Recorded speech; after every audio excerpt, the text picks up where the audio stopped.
মানুষের সরলতাকে পুঁজি করে ফেসবুক ব্যবহার করে বিদেশে পাঠানো নামে কোটি কোটি টাকা হাতে নিচ্ছে অসাধু চক্র। লাইসেন্সবিহীন এসব প্রতিষ্ঠানে ফাঁদে পড়ে নিঃস্ব হচ্ছেন সাধারণ মানুষ। আইনের চোখে ফাঁকি দিয়ে কিভাবে মানুষের সঙ্গে প্রতারণা করছে এরা। এমন অবস্থার জন্য প্রশাসনের দুর্বলতাকে দুষছে Bangladesh association of international recruiting agency BAIRA. Masud মুস্তাহিদের রিপোর্ট, ক্যামেরা ছিলেন শাহ আলম। ফেসবুকে চটকদার বিজ্ঞাপন, স্বল্প খরচে বিদেশ যাওয়ার লোভনীয় প্রস্তাব। জীবিকার তাগিদে গ্রামগঞ্জের অতি সহজ সরল মানুষগুলো সে লোভের ফাঁদে পা দিয়ে হারাচ্ছেন সর্বস্ব। প্রযুক্তিতে দেশ অনেক এগিয়ে গেলেও ভুয়া লাইসেন্সহীন রিক্রুটিং এজেন্সির এমন অপকর্ম আজও বন্ধ হয়নি, বরং প্রযুক্তিকে কাজে লাগিয়ে তাদের দৌরাত্ম্য বেড়েছে কয়েক গুণ। রাজধানীর গুলশান এলাকা হন্যে হয়ে ঘুরছেন কিছু মানুষ। কেউ এসেছেন কুমিল্লা থেকে, কেউ রাজবাড়ী, কেউ বা ভৈরব থেকে। জিজ্ঞেস করতেই জানা গেল প্রতারণার চাঞ্চল্যকর কাহিনী। পাসপোর্টের সঙ্গে 50,000 টাকা দিয়ে পাসপোর্ট জমা করাই, এরপর ধাপে ধাপে টাকা দেই। আমি এবং আমার এক ভাই সহ টোটাল আমি টাকা দেই 9 লক্ষ টাকা। যারা কুয়েতে থাকে তাদের সাথে জিজ্ঞাসি ভিসা কয় টাকা বেচা, 5 লাখ টাকা বা 5.5 লাখ টাকা। তারা ওই মন টাকা চাইছে, তা আমরা জেনে মনে করছি। শুধু রিয়াজ ফারুক নন, এমন 25 থেকে 30 জনকে ফাঁদে ফেলে কোটি টাকার উপরে হাতিয়ে নিয়েছেন আল সাফার ইন্টারন্যাশনাল নামে একটি প্রতিষ্ঠানের মালিক ও কর্মচারীরা। বাংলাদেশ থেকে বিদেশে যাওয়ার যে প্রক্রিয়া সবগুলো ওনারা করছে, তো সবকিছু করার পরে আমরা অবিশ্বাস করবো কিভাবে।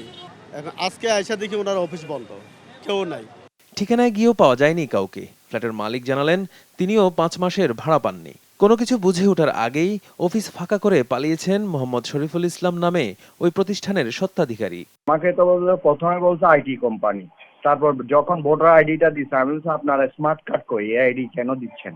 বলছে স্মার্ট কার্ড ভাই হয়নি, দিল রোডে আমরা স্থানীয় 3 জন লোক বসতো, কি তেমন লোক আসতো না, কিন্তু গত 10-20 দিন ধরে নাকি এই অবস্থা হয়েছে।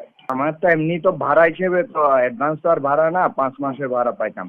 Bangladesh association of international recruiting এজেন্সির সভাপতি জানান, প্রশাসনিক দুর্বলতার কারণে অবৈধ এসব প্রতিষ্ঠান মানুষকে বলির পাঠা বানাচ্ছে। এরা শিক্ষা মন্ত্রণালয় থেকে আলাদা একটা কোড নাম্বার ইউজ করে তারা এটা এই ব্যবসাটা করে থাকে। তারা কিন্তু আমাদের বৈদেশিক কর্মসংস্থার অধীনেও না এবং আমাদের রিক্রুটিং এজেন্সির আওতায়ও তারা পড়ে না। এরপরও আমরা সরকারের কাছে বারবার এগুলো তুলে ধরি, কারণ তাদের কারণে তো আমাদের ভাবমূর্তি, দেশের ভাবমূর্তি নষ্ট হচ্ছে। এ খাতে আইন শৃঙ্খলা বাহিনীর তৎপরতাও কম নয়। প্রতিষ্ঠা লগ্ন থেকে এ পর্যন্ত র্যাবের হাতে মানব পাচার চক্রের 1807 জন গ্রেপ্তার হয়েছেন। তারা অনেক ক্ষেত্রেই তাদের নিজেদের ভুলের কারণেই অধিকাংশ ক্ষেত্রে প্রতারিত হচ্ছেন। আর যারা প্রতারণা করছেন তারা আমি বলবো বিভিন্নভাবে ছলে কৌশলে বা বিভিন্ন তথ্য গোপন করে তারা কিন্তু এই সাধারণ নাগরিকের কাছে তাদেরকে ক্রেডিবল করছে। এবং এখন পর্যন্ত কিন্তু আমরা বেশ কিছু রিক্রুটিং এজেন্সিকে আমরা আইন আওতায় এনেছি। এমন পরিস্থিতিতে সাধারণ মানুষকে প্রযুক্তি জ্ঞান বাড়ানোর তাগিদ দিলেন বিশেষজ্ঞরা।